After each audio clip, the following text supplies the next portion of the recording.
Bom, do processo da espiritualidade, agora a gente vai passar pelo processo da morte e morrer. É um assunto difícil? Sim, bastante. É um assunto falado pelas pessoas, comentado pelas pessoas? Não. Por quê? Nós seres humanos, a gente possui muita dificuldade em falar do processo da morte. Ninguém quer nem pensar nesse processo. Quem é que quer perder alguém, né? Algum ente querido? Quem é que quer perder alguém que a gente ama, né? A gente já sofre pelas pessoas que perdem a nossa volta. Veja lá quando é com a gente. Mas é necessário, essa disciplina ela é isso, é realmente tratar aí sobre todos esses processos difíceis, porque é o meu papel. Eu estou aqui para poder desenvolvê-los, para poder tornar essa caminhada de vocês mais tranquila, menos dolorida. Então, é no momento dessa disciplina que vocês devem conhecer o processo da morte. É nesse momento que eu preciso conversar com vocês para que vocês já consigam ter o entendimento de como que o enfermeiro ele contribui com essas pessoas, tanto com o doente quanto com o familiar. Então, mais uma vez, eu falo para vocês que o cuidado paliativo, ele cabe aí em todos os momentos da doença, independente da especialidade, mas que agora, em cenário de pandemia, ele está se tornando ainda mais importante, tá? Então, como eu falei na aula passada, vocês já comecem a praticar isso a partir de hoje, a partir de agora. Quem já pratica, ok. Quem não pratica, vamos refletir. Vamos trazer um pouco mais isso para a nossa vida pessoal, para as pessoas que convivem com a gente e para os estágios, tá? Mesmo na carreira acadêmica, eu quero que vocês já tenham essa visão aí do quanto é importante esse trato da espiritualidade, o quanto é importante da gente já conversar, da gente já trabalhar aí a questão emocional do processo da morte e morrer, né, gente? Porque a morte, quando ela vem, ela gera muito impacto na família, em todos os aspectos, não é só em aspecto emocional, mas também em aspecto físico, aspecto social, né, de convívio, aspecto financeiro. Muitas pessoas não comentam da questão financeira, mas a gente tem que parar para pensar que às vezes essa pessoa que morreu era a pessoa responsável por gerir ali toda a economia da família. Então, até nisso a gente tem que pensar para a gente saber de que forma agir com essa família, com essa pessoa que perdeu, ok? A possibilidade da morte. Toda doença é uma ameaça à vida e, portanto, pode aparecer como um aceno à morte. E aí, vocês concordam? É exatamente isso, né, gente? O processo da doença, quando ele vem, a gente cria uma expectativa, né? A gente tem que ser positivo a respeito do tratamento e da cura, mas nem sempre as coisas saem da forma que a gente quer. Então, dessa forma, toda doença, ela é sim uma ameaça à vida das pessoas, tá? Deixa eu trocar aqui a canetinha. Sendo assim, pode aparecer como um aceno à morte. A morte, ela é um evento aí totalmente atrelado, né, com a nossa vida, pois do mesmo jeito que se nasce algum dia, esse corpo físico, ele também falece.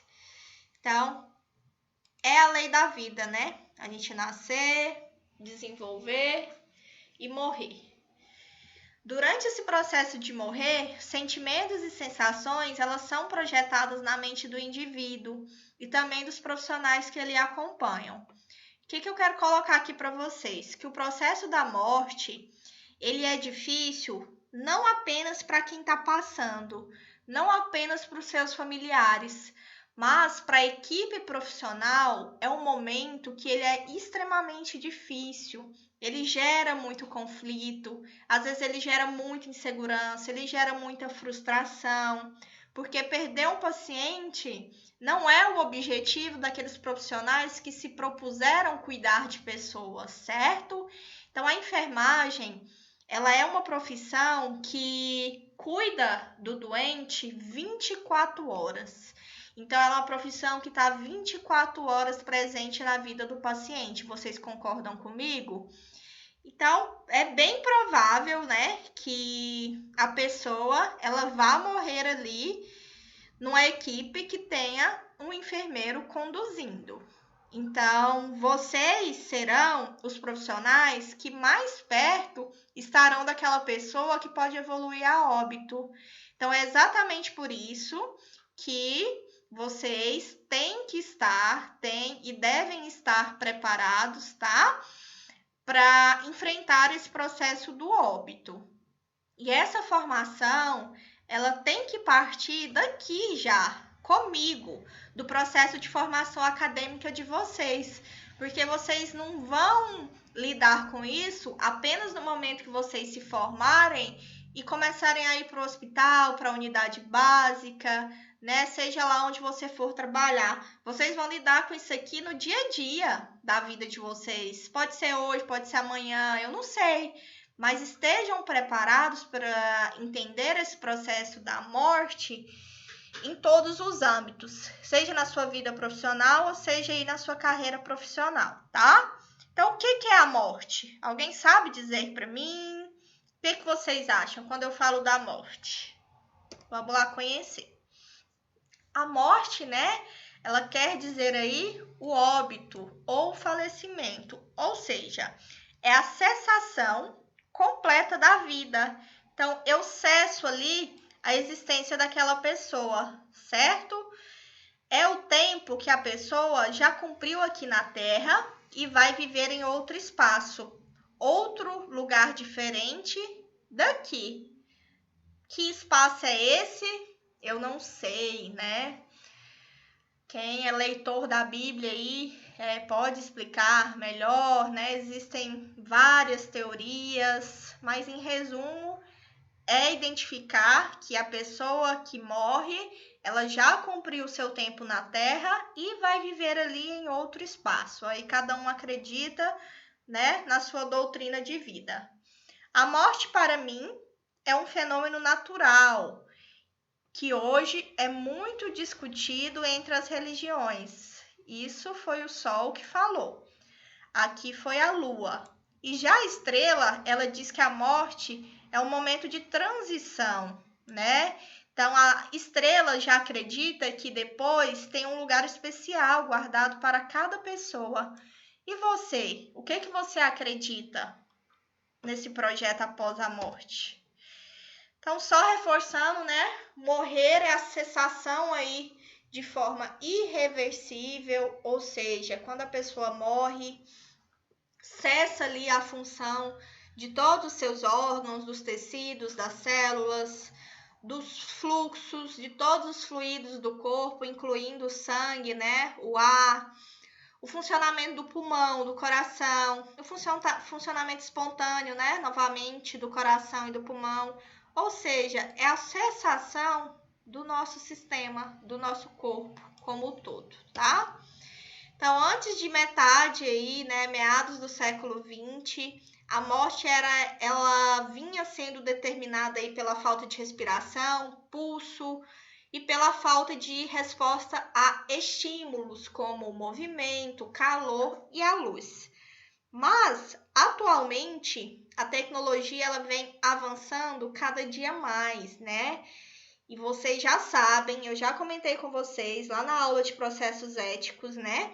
Que é possível manter um paciente, é possível manter os sinais vitais de forma artificial por vários períodos, por períodos longos, né? A gente tem drogas, tem medicamentos que acabam sustentando aí esses sinais vitais. A gente tem a presença dos monitores, tem o ventilador mecânico. Então, a atualidade ela é muito diferente daquele cuidado lá do século XVIII, XIX e XX. Então, nesse caso, com o auxílio da tecnologia, essa pessoa ela está viva ou morta? O que vocês acham? Mais um ponto para vocês refletirem sobre a aula, tá? Então, quando eu falei lá da distanásia com vocês, nos processos éticos, a gente comentou que devido a essa falta de informação, devido a essa falta de conhecimento, às vezes tem ainda algumas instituições que mantêm o paciente por longo período, né? Monitorizado, às vezes ofertando materiais e medicamentos que não possuem mais indicação, seja por um interesse de forma pessoal, né? Então, isso é um assunto muito sério, a gente já abordou lá atrás, mas aqui eu quero só que vocês entendam essa diferença do século XX para o século, né, XXI, para a atualidade, que hoje o paciente tem a possibilidade de ficar em um leito de UTI por um período extremamente prolongado, justamente por conta dessa tecnologia e de oferta aí de materiais, medicamentos, né, que às vezes não possuem mais indicação. Um ponto que eu não poderia deixar de falar com vocês é o processo da morte encefálica, né? Hoje não se fala mais morte cerebral, é morte encefálica. É um termo aí que ele é definido para determinar que a pessoa está de fato morta quando o cérebro ele deixa de funcionar. Então, o paciente que ele é diagnosticado com morte encefálica tem todo um protocolo até que esse diagnóstico ele seja confirmado. Então, tem várias etapas, né? Os protocolos, eles existem justamente para direcionar etapas até a confirmação desse diagnóstico. Então, tem exames que são realizados, né? Tem um exame que é feito aí justamente para avaliar essa atividade cerebral. Então, um diagnóstico que ele é extremamente sério e importante. Então, quem está conduzindo esse tipo de diagnóstico tem que ser uma pessoa que ela é muito segura naquilo que ela está fazendo, porque dependendo do que ela vai bater no martelo ali daquele diagnóstico, você vai ter que conduzir essa informação para a família. Então, você tem que ter muita certeza, muito profissionalismo, né? Muito embasamento naquilo que foi identificado, certo? Então, a morte encefálica, ela vem aí, né, como um coma de forma irreversível. E quando que essa pessoa ela se enquadra aí nesse aspecto de morte encefálica? Então, é justamente quando ela não possui nenhuma atividade cerebral, tem um exame que é realizado à beira-leito, tá? Que é o eletroencefalograma. O médico faz ali, identifica, né, que não existem mais atividades ali na região do cérebro, não tem mais tipos de movimento, não possui reflexos, né? Tem alguns testes que são feitos, não sei se tem alguém aqui que já trabalha aí dentro de hospitais, de UTIs, e que já passou pela experiência do protocolo de morte encefálica. Então, é um conjunto de atividades, né? A gente controla a temperatura desse paciente, a gente controla aí os reflexos, né, dos movimentos, a gente avalia também o drive respiratório desse paciente. Isso requer a avaliação não só de um médico. Então, para esse diagnóstico ele ser assertivo, ele ser confirmado, precisa aí da avaliação de pessoas, de médicos diferentes, tá? Não apenas um médico só. Então, contribui aí também com a ausência de circulação de sangue no cérebro, tá? Então, o critério de morte encefálica, ele é puramente clínico, certo? Mas 2 pontos são básicos e indispensáveis para se definir. Então, primeiro, que a causa da lesão cerebral, ela seja conhecida, né? Seja de forma estrutural ou metabólica, ou seja, tem que ser ali uma doença que ela é conhecida, certo? Foi um trauma, tá? Foi um TCE que evoluiu com morte encefálica? Foi um acidente vascular hemorrágico que evoluiu com esse processo de morte encefálica? Então, tem que estar bem esclarecido a causa dessa lesão cerebral, tá? E outra definição, outro critério também, é que as estruturas vitais do encéfalo, necessárias para manter a consciência e a vida vegetativa, estejam irreversivelmente lesadas, né? A gente já conversou ali no slide anterior que justamente é a cessação, né? É a lesão aí dessa região encefálica. Então, são dois critérios importantes que devem ser levados a sério, tá? E o que eu tenho que reforçar com vocês? Que na minha vivência aí de UTI, eu tenho mais ou menos 9, 10 anos que eu trabalho em terapia intensiva. O que eu pude perceber é que existe ainda muito preconceito da equipe em relação a esse diagnóstico. E na maioria das vezes esse preconceito é por falta de conhecimento, tá?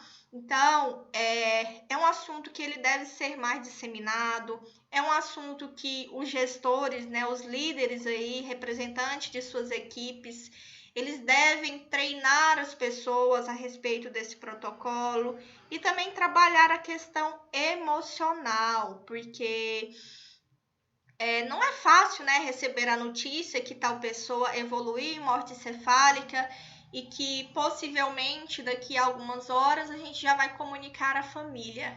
E aí, o que vai acontecer? Vai desligar esse equipamento? Vai autorizar a doação de órgãos? Então, é um trabalho educativo que ele tem que vir de berço que eu digo, já é aqui na formação acadêmica de vocês. Então, já saiam aqui dessa aula mais ou menos com esse entendimento, tá? Quem quiser saber mais sobre o protocolo, como que funciona, pode me procurar que eu estou disponível para poder explicar de forma melhor para vocês, tudo bem? Então, bora puxar aqui novamente um breve histórico, né? Lá na Grécia Antiga, acreditava-se que os médicos eles tinham o poder da cura delegado pelos deuses. Então, é aquilo que eu falei no início da aula anterior, né?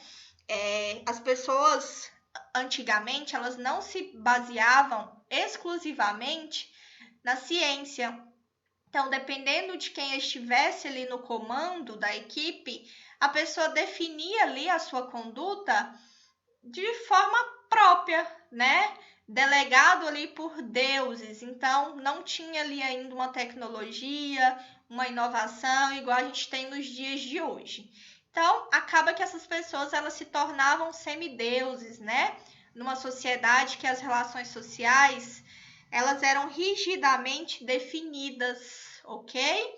E era exatamente os médicos que determinavam e também faziam alguns tipos de questionamentos. Com o passar dos anos, né, os séculos foram aí passando, foram se aperfeiçoando os estudos, houve descobrimento aí de novas doenças, de novos fármacos, de novas terapias e exames, né? E começou aí se fundamentar um método que ele é mais científico, que tem bases que são mais sólidas, que são mais racionais. E isso deixou de lado ali aquela questão dos deuses, passando ali a acreditar na própria ciência médica. Então, percebam aí a mudança. A tecnologia e a ciência ela foi evoluindo e essa medicina que era baseada mais em questão de deuses, ela foi deixando para trás, tá? Por quê? Essa tecnologia, ela passa aí a ser capaz de realizar coisas que anteriormente não era possível. Deixa eu só beber uma aguinha aqui, gente.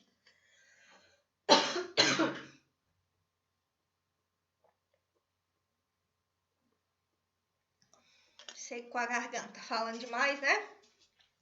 Então, a tecnologia ela passa a ser capaz de realizar qualquer coisa. Seja aumentar o bem-estar, né, da população, seja prolongar a vida ali em equipamentos, e o fim da vida ele passa a ser um acidente não admissível. E todos os meios eles devem ser utilizados para retardar. Então, com a chegada da ciência e da tecnologia, acaba aí que os profissionais eles possuem mais armas, né? Possuem aí mais critérios, mais materiais, mais medicamentos, justamente para lutar aí pela vida dessas pessoas. A morte no século XXI, ela é vista como um tabu. Por outro lado, O grande desenvolvimento de várias ciências permitiu a cura de várias doenças e um prolongamento da vida. Então, já falamos sobre isso aqui também. Trouxe essa imagem, né, para reafirmar aqui com vocês o que eu acabei de falar, que atualmente, né, existem aí atitudes de tentar preservar a vida do outro a todo custo, né? A gente já falou sobre isso lá quando a gente comentou sobre a distanásia, certo? E é justamente devido aí a essa tecnologia. Hoje a gente existe maquinárias, existem monitores, existem drogas, né? Existem tratamentos aí que são bastante especializados, mas dependendo do diagnóstico, né? E de que fase da doença que essa pessoa está, não vai servir para muita coisa, vai só proporcionar mais sofrimento, vai deixar esse paciente mais invadido por procedimentos, vai prolongar o tempo dele de permanência e por aí vai, tá? Então, é justamente manter a vida à custa de muito sofrimento, solitário ali num leito de UTI ou num quarto de um hospital, tendo ali, né, a companhia apenas de tubos e máquinas. Beleza, passamos pela introdução. Vamos conhecer aí agora as definições. Quais são os tipos de mortes que eu quero comentar com vocês? Existe uma morte aí que ela é psicológica, uma que é social e uma que é legal, ou seja, legalizada, né? A morte psicológica é quando a mente da pessoa deixa de funcionar. Então, é aquele processo, né, que a morte, ela já atingiu ali toda a sua questão emocional. Então, a pessoa acaba ali morrendo aos poucos, porque já está desacreditada. A morte social é quando as outras pessoas agem como se o sujeito não existisse. Esse tipo de morte é quando tem ali um indivíduo que já está na fase final da vida, já está ali no atendimento terminal, e que as pessoas que estão ao seu redor, ao seu convívio, né, elas acabam esquecendo daquela pessoa que está ali. Aí vocês me perguntam, mas professor, isso é comum? Isso realmente existe? Existe. Eu já vivenciei isso, tá? Na minha prática de UTI, com pacientes que tinham ali mais de 90 dias de internação, paciente terminal, e acaba que as famílias vão se cansando, vão deixando de lado. Isso não é comum, tá, gente? Mas acontece. Existem pessoas de todas as formas. Então, a morte social é quando exatamente as pessoas agem como se o sujeito ele não existisse. E a morte legal é aquela que, quando a pessoa é dada como morte por uma autoridade, né, judicial, depois do seu desaparecimento por um determinado período de tempo. Então, é aquela pessoa que desapareceu, né? E daqui um ano tem que seguir exatamente as regras, né, das leis aí da Constituição brasileira. Se ele está desaparecido depois de 365 dias, se não houve, né, o reaparecimento dessa pessoa, as buscas já foram suspensas, então essa pessoa ela é dada aí como morta. Então esse é o tipo de morte legal que segue aí a questão das leis e da Constituição aí brasileira, ok? Então são esses 3 tipos.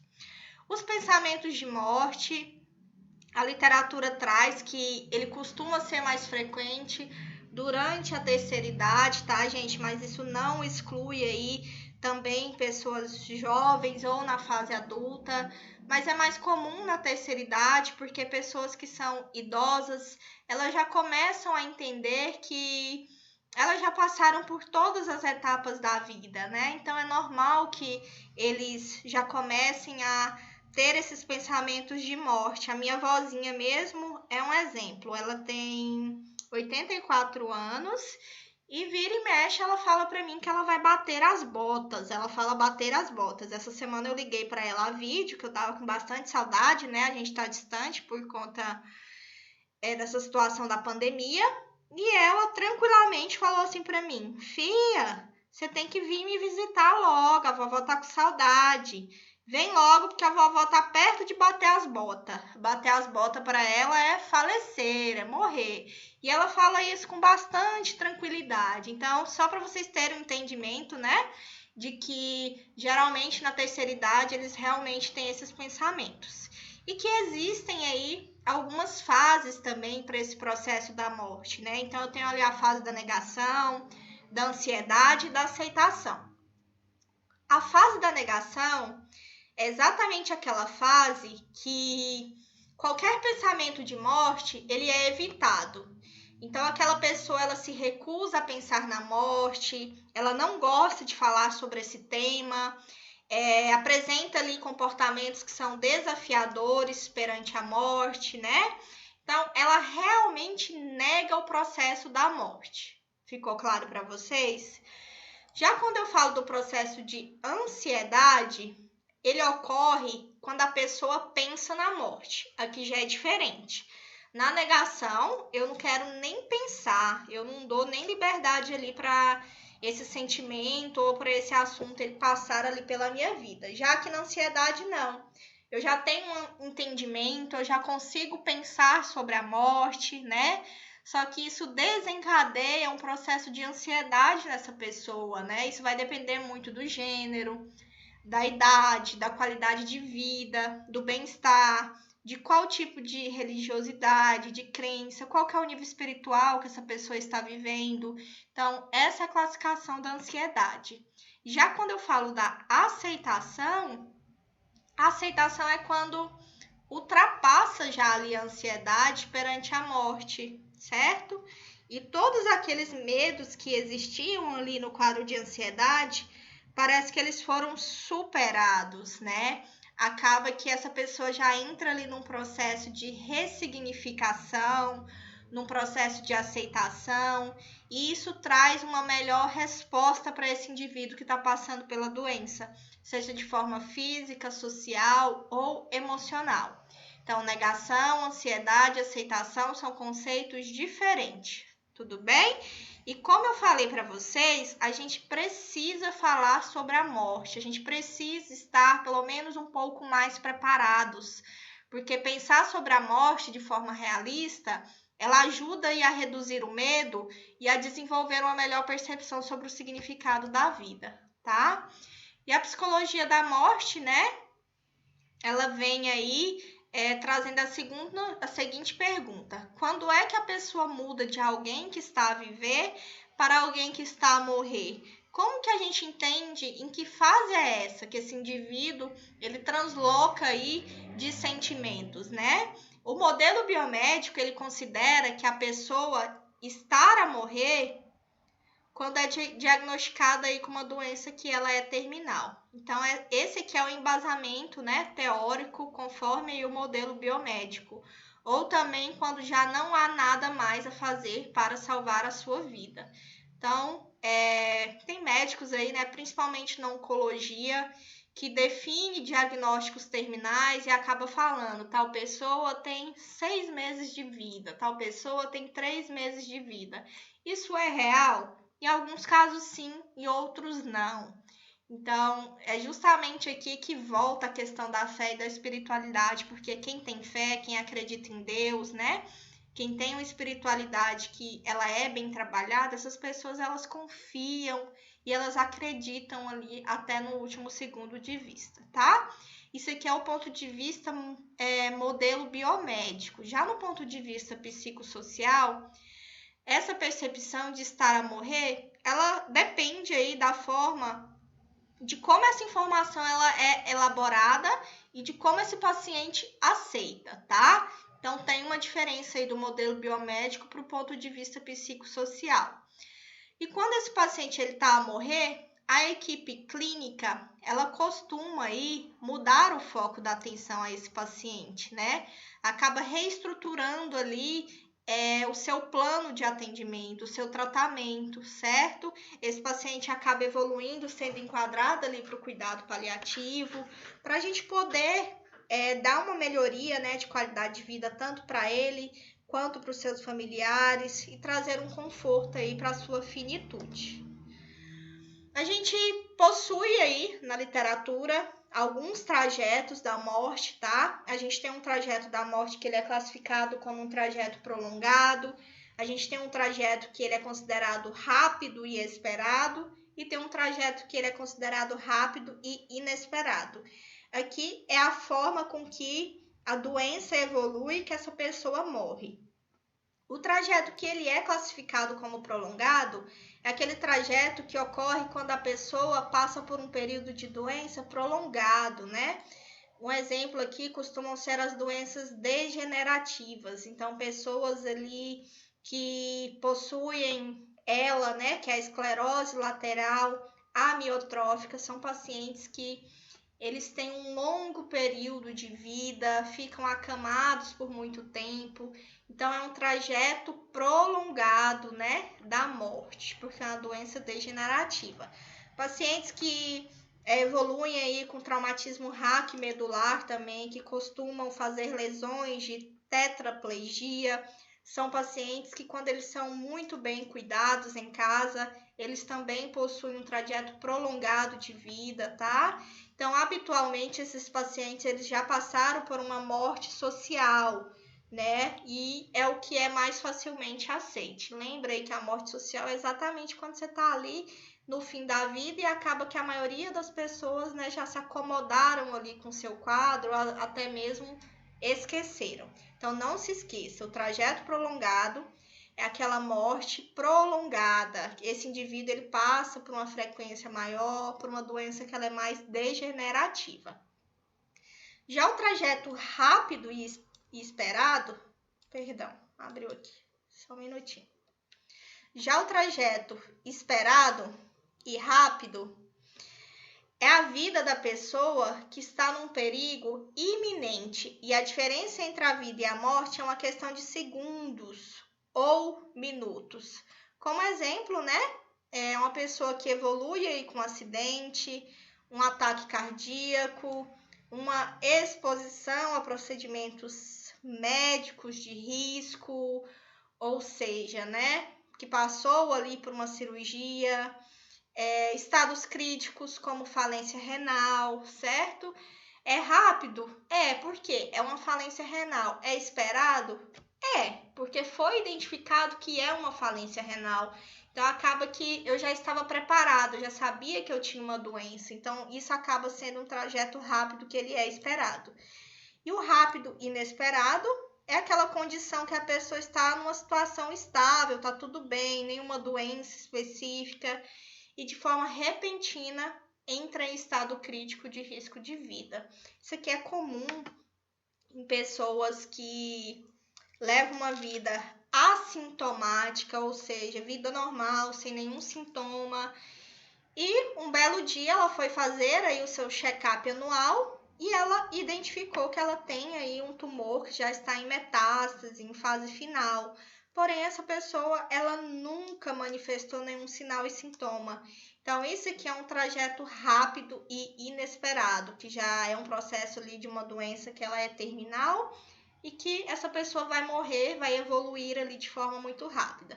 Ficou claro para vocês esses trajetos? Trajeto prolongado, rápido esperado e rápido inesperado, certo? A morte, né, com as relações sociais, a gente já comentou um pouquinho, né? Isso envolve as pessoas que estão envolvidas ali no processo, ou seja, emocionalmente envolvidas. É esperado que na fase terminal a família e os amigos eles possam oferecer aí um apoio emocional, mas nem sempre é o caso, né? Já comentei com vocês. Por que isso acontece? Às vezes por uma questão de estresse, de sobrecarga emocional, que isso implica em dar apoio ao paciente. Outras vezes pode ser por receio do paciente, em causar tristeza. Então, às vezes ela acha que está fazendo um bem, porém ela pode estar fazendo um mal.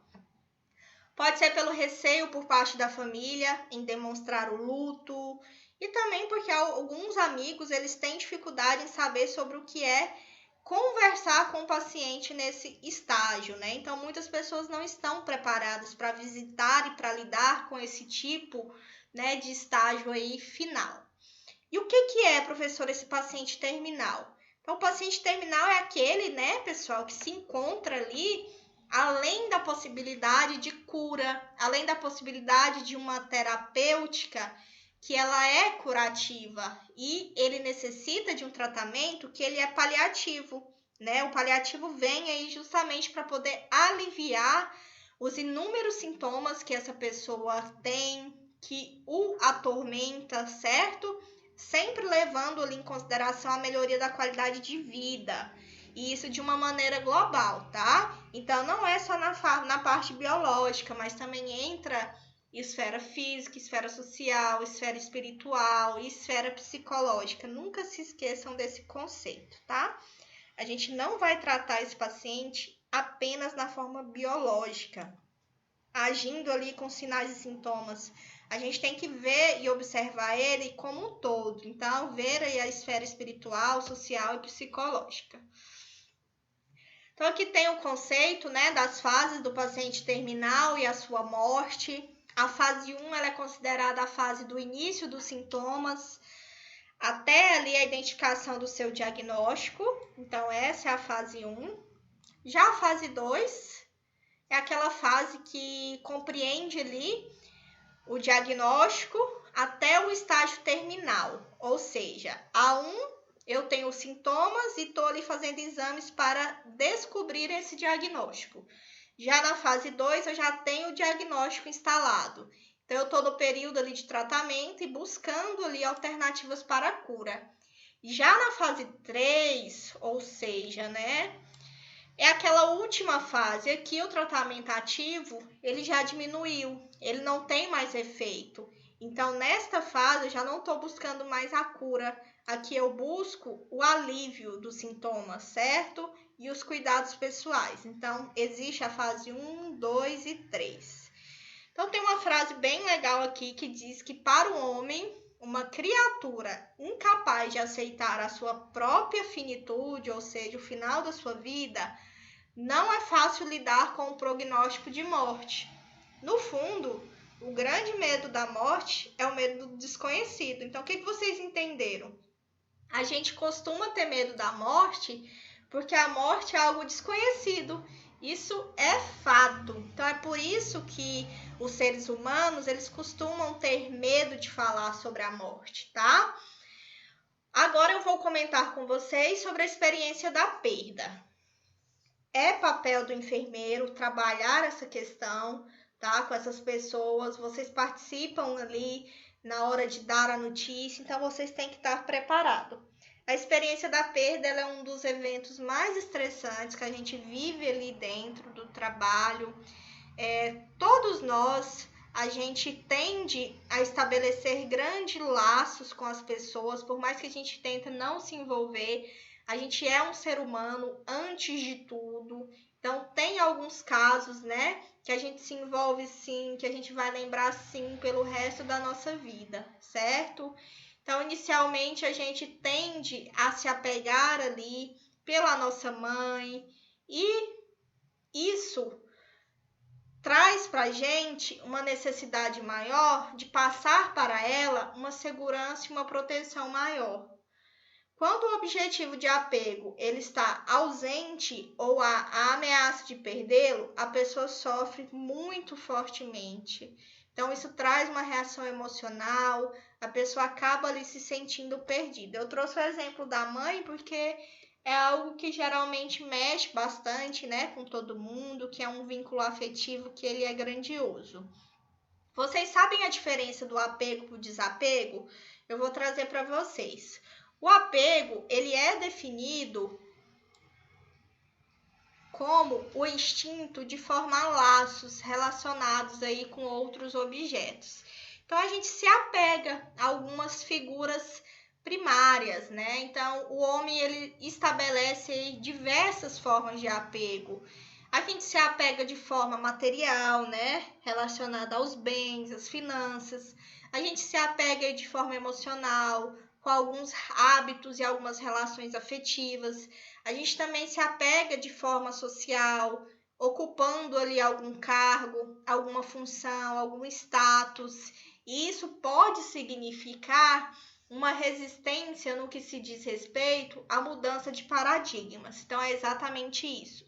Às vezes eu sou tão apegada tão fortemente a uma pessoa que se ela vier a óbito, isso vai trazer uma mudança de paradigma grandiosa para minha vida, porque eu posso ter um apego que ele é tanto emocional, quanto material, quanto social relacionado a essa pessoa. E se essa pessoa que eu perdi for a pessoa que é responsável ali pela carga financeira da minha casa? Isso é um apego, isso é ruim? Não é. Isso faz parte da vida, da sobrevivência nossa, da vida, né? Então é justamente isso, né? O desapego ele já vem ali quando a gente começa a não dar tanto valor por situações que anteriormente elas eram importantes para a gente. Então, às vezes, a gente tem que desapegar de algo para não sofrer tanto no futuro, tá? Aqui traz exatamente, né, as reações da morte iminente. Eu não vou discutir com vocês nesse momento, vocês leram o livro. Então, eu vou gravar um vídeo falando exatamente sobre o livro, então vai ser num momento diferente, né? Mas vocês já viram que existe essa classificação, segundo aí, né, Elizabeth, do livro lá sobre a morte e o morrer. Então, passa pela fase do choque, da negação, depois vem a raiva, vem a barganha, vem a depressão e, por último, a aceitação. Então, aqui são os níveis, né, de conhecimento desses pacientes terminais. Existem conhecimentos que são abertos, que é aquela informação que todos sabem de tudo, ou seja, aquela informação do diagnóstico, do tratamento, né, e do cuidado paliativo, ela foi dialogada ali em consenso. Então, o paciente sabe, os familiares sabem, os amigos sabem. Então, é um conhecimento em aberto. Quando eu falo que é um conhecimento de mútua dissimulação, é aquele exemplo de que todos fingem que os outros não sabem, ou seja, todo mundo tem noção ali da gravidade daquela doença, porém eu estou fingindo que o fulano não sabe. É importante, tá, gente? Eu não estou falando isso aqui por falar, não, porque quando vocês conhecem esses conceitos, quando vocês forem lidar, vocês já conseguem formular o perfil ali de cada pessoa, tá? O conhecimento suspeito é quando o paciente desconfia e os outros sabem. Então, é um diagnóstico de câncer ali, de mama, que os familiares já sabem, porém o paciente ele ainda não foi informado. Então, esse é o conhecimento suspeito. Ele só desconfia que algo ruim está acontecendo, mas ele ainda não foi informado. E o conhecimento restrito é aquele que todos sabem, menos o paciente. Então, entenda a diferença do suspeito pelo restrito. No suspeito, o paciente está desconfiando. Aqui no restrito, não. O paciente não faz nem ideia. Para ele, está tudo normal, ele está saudável. Então, esses são os níveis de conhecimento de pacientes terminais, tá? Vocês, enfermeiros, precisam estar preparados, né, para fazer a abordagem de pacientes terminais. Então, isso envolve aí algum planejamento, algumas ações, e aqui estão elas. Então, é abordar questões emocionais do paciente, tá? Falar sobre o medo da morte, ter honestidade sem desesperanças nas suas atitudes perante esse paciente, ter uma atenção maior, né, a respeito do controle vigoroso da dor desse doente, ter paciência. Às vezes o paciente ele pode te xingar, ele pode te responder, tá? Então ele pode ser desrespeitoso com você. Então entenda, controle ali o seu nível de fúria. Às vezes não é porque ele quer, gente. A doença ela mexe muito com o psicológico das pessoas. Então, em determinados momentos ele pode ter ações que são descontroladas, tá? Então, quando o paciente agir com raiva com você, haja com ele com neutralidade, com empatia. Perceba que isso não é pessoal, tudo bem? Então, trabalhar sempre em colaboração aí com a família. Existem aí, né, diferentes processos do morrer. Então, a gente tem a gestão do paciente terminal, tem o paciente que ele vai morrer no hospital e tem o paciente que ele vai morrer em casa, certo? Então, morrer no hospital, existem ali mais chances, né? Outros meios para prolongar a vida do paciente, porque eu vou ter equipamentos, eu posso ter ali outras vias para manter o conforto desse paciente. e a pouca atenção às necessidades psicossociais do paciente. Então, quando o paciente está no hospital, então acaba que realmente ele é um pouco esquecido nessa questão psicossocial, porque ele tem toda a parafernagem lá de equipamento e para o profissional ele acha que está tudo bem, tá? Que é diferente do ambiente domiciliar. No domiciliar, ali eu tenho a presença da família envolvida o tempo todo, certo? E essa decisão de que esse paciente vai morrer em casa ou no hospital é uma decisão que faz parte desse planejamento do cuidado paliativo. Isso é decidido em conjunto, desde que esse paciente não sofra, não fadigue ali em casa, tá? Então, quando essa morte ela acontece no hospital, isso acaba não favorecendo o bem-estar alimentar nem da família nem do paciente, tá? Então, muitas pessoas optam aí por morrer em casa quando estão ali na fase terminal, no conforto do seu lar, ao lado da sua família, tá? Justamente por conta desse conforto emocional, elas se sentem mais seguras para isso, tá? Mas não é tão fácil, tá, gente? Porque você manter um paciente terminal em casa também requer alguns cuidados especiais, precisa de recurso, precisa de equipe especializada, e nem sempre todas as famílias ou todos os planos e convênios de saúde eles são capazes de oferecer. Mas quando possui, é uma maravilha, tá? Então, esse fardo emocional envolvido no processo de cuidar de um paciente terminal ele também pode causar um desgaste familiar. Tem uma frase, né, que fala que a pessoa que cuida do doente, ela pode se tornar mais doente do que ele. Então, a gente tem que ter aí muito cuidado, tem que ter uma atenção maior também com esses cuidadores que estão envolvidos nesse processo. E para finalizar, o luto, né? Como lidar com a dor, a perda, como apoiar essas pessoas e como a gente profissional também se sentir aí revigorado, se sentir restaurado para passar por esse processo da morte e ressignificar e continuar a vida ali no seu propósito da enfermagem. Então, o luto ele é uma resposta emocional que vem aí consequente da perda, né, de um ente querido. A forma como as pessoas reagem à perda, isso depende muito de como elas entendem a morte. Por isso que eu falo que é importante a gente falar sobre a morte.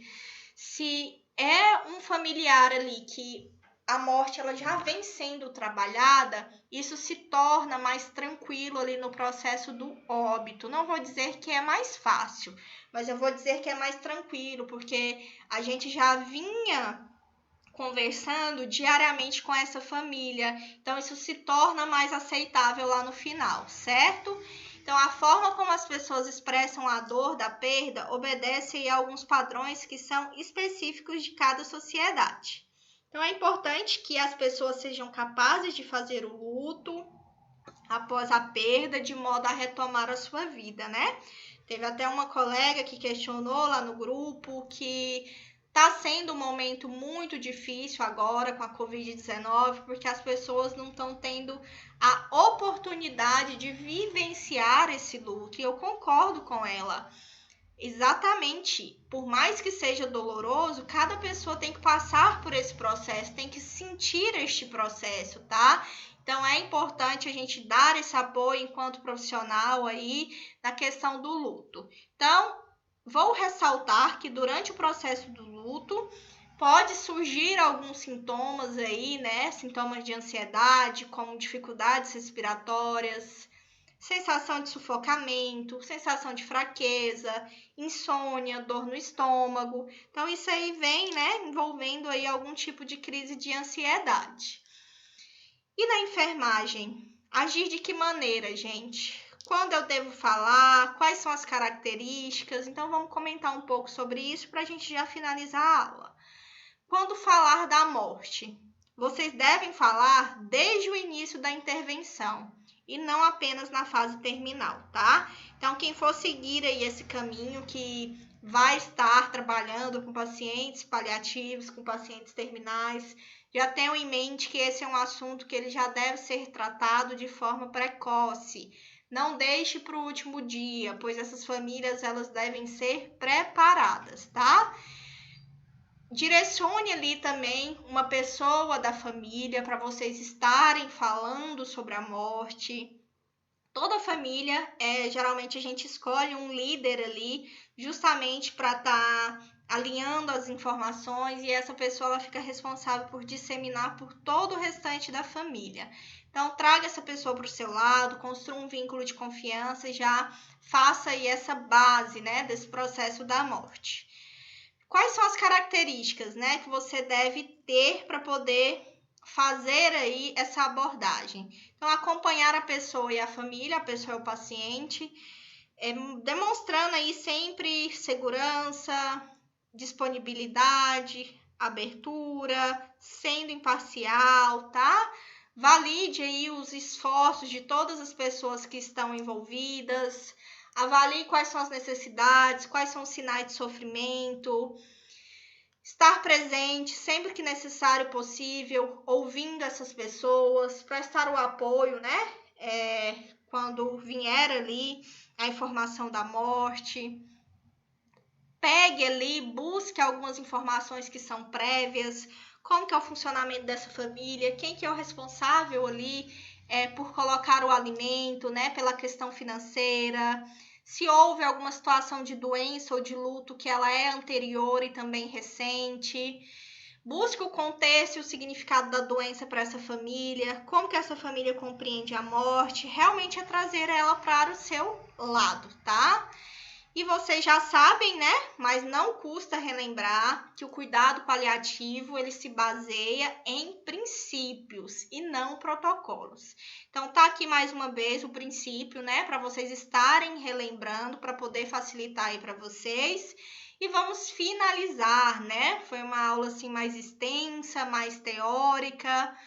Mas o que vocês têm que trazer aqui para esse finalmente, né? O que vocês têm que levar? Ao se identificar o processo de morte, os profissionais da saúde devem intensificar o cuidado. Então, é buscar propiciar aí o mínimo de sofrimento e o máximo de dignidade. É isso, tá, gente? Tanto para o paciente quanto para o seu familiar.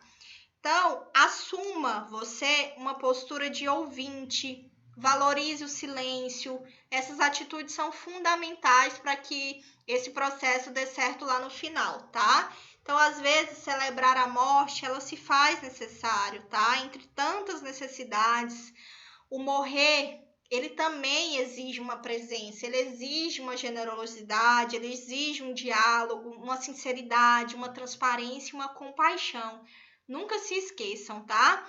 A velhice ela é mais longa e a última fase da vida humana. E a morte, ela faz parte da vida e não pode ser um segredo, tá? As pessoas, elas morrem e não evaporam. Então, o cuidado com esse momento, ele é fundamental. E lembra, né, gente, que não é só idoso que morre. A todo tempo a gente é surpreendido aí com mortes. Então, para cada morte, para cada idade, você tem que ter um domínio aí, uma sensatez para poder contribuir e apoiar com esses familiares. Geralmente, morte na pediatria, na neonatologia, elas doem mais, elas deixam a gente mais inseguros, mais emocionalmente abalados, mas essa é a nossa missão enquanto profissional, enquanto enfermeira, é enxugar as lágrimas e ser bom para aquela pessoa que está ali ao seu lado, tá? Então, reflitam em casa aí os cuidados ao final da vida. Você, idoso, como que você imagina? Como que vai ser? Onde? Por quem? Quanto de cuidado você quer? E até quando? Faça essa reflexão, isso vai ser importante aí para a vida de vocês, tá? Então, finalizo aqui com esse assunto que foi bem extenso, porém necessário, né? Espiritualidade, o processo da morte e morrer. E até a próxima aula. Grande beijo!